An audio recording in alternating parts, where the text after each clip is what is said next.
प्रिय विद्यार्थियों, online class में आपका हार्दिक स्वागत। मैं डॉक्टर ओमपुरी स्वामी, सहायक प्रोफेसर भूगोल, राजकीय महाविद्यालय भिनमाल। आज मैं आपको बीए पार्ट तृतीय का जो प्रश्न पत्र है आर्थिक भूगोल, उसकी महत्वपूर्ण शाखाओं के बारे में परिचर्चा करेंगे। आर्थिक भूगोल मानव भूगोल से विकसित एक विषय है।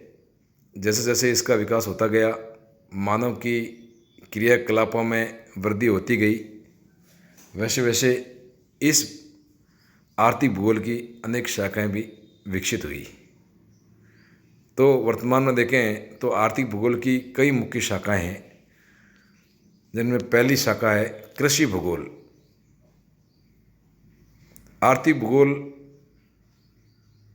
की महत्वपूर्ण शाखाओं में इसका प्रथम स्थान आता है।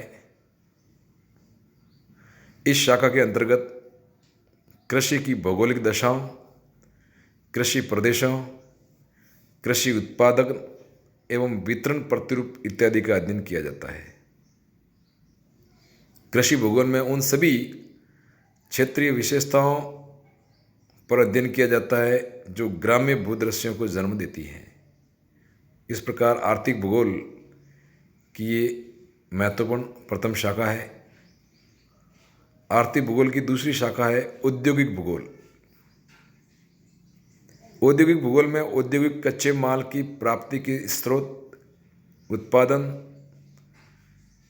औद्योगिक समस्याओं, उत्पादित वस्तुओं के व्यापार, उद्योगों के वितरण एवं समस्याओं का अध्ययन किया जाता है। इनके अतिरिक्त किसी क्षेत्र विशेष के औद्योगिक संसाधनों के अभिष्ट उपयोग, औद्योगिक माल की उत्पादन लागत, नवीन तकनीकी विकास का उद्योगों एवं उनकी स्थिति पर प्रभाव इत्यादि बातों का अध्ययन भी औद्योगिक भूगोल में किया जाता है, जो आर्थिक भूगोल की महत्वपूर्ण शाखा है। तीसरी शाखा है वाणिज्यिक भूगोल। वाणिज्यिक भूगोल मानव द्वारा संपादित विनिमय की क्रियाओं का अध्ययन है। इसके अतिरिक्त व्यापारिक केंद्रों एवं उनके विकास के अध्ययन के साथ ही विनिमय क्रियाओं पर भौगोलिक वातावरण के प्रभावों का अध्ययन भी वाणिज्यिक भूगोल में किया जाता है। अतः वाणिज्यिक भूगोल आर्थिक भूगोल की एक महत्वपूर्ण शाखा है। विपणन भूगोल।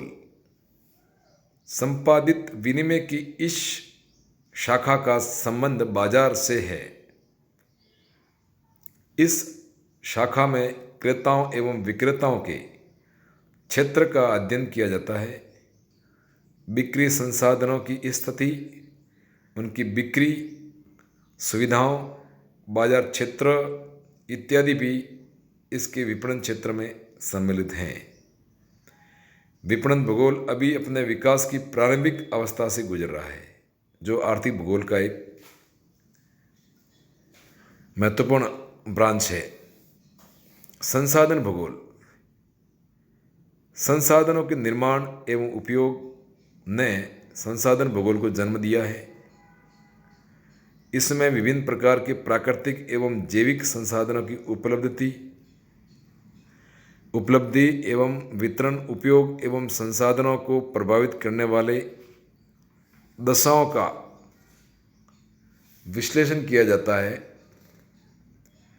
मानव सहित सभी संसाधनों की संरक्षण, महत्व, अनुकूलतम उपयोग एवं संसाधन प्रादेशिकरण भी संसाधन भूगोल के विषय क्षेत्र में ही समाहित हैं। इसके बाद आर्थिक भूगोल की शाखाओं में अधिवास भूगोल का भी स्थान है। उपभोग से संबंधित आर्थिक क्रियाओं ने अधिवास भूगोल को भी जन्म दिया है। आर्थिक भूगोल की इस शाखा में ग्रामीण एवं नगरीय अधिवासों की स्थिति, उत्पत्ति, प्रतिरूप एवं व्यावसायिक संरचना आदि तथा व्यावसायिक क्षेत्र के तथ्यों का अध्ययन किया जाता है। आर्थिक भूगोल की इस शाखा के दो उपभाग हैं, नगरीय अधिवास एवं ग्रामीण अधिवास। इसके बाद स्थान आता है परिवहन भूगोल का। परिवहन भूगोल भी आर्थिक भूगोल की महत्वपूर्ण शाखा है।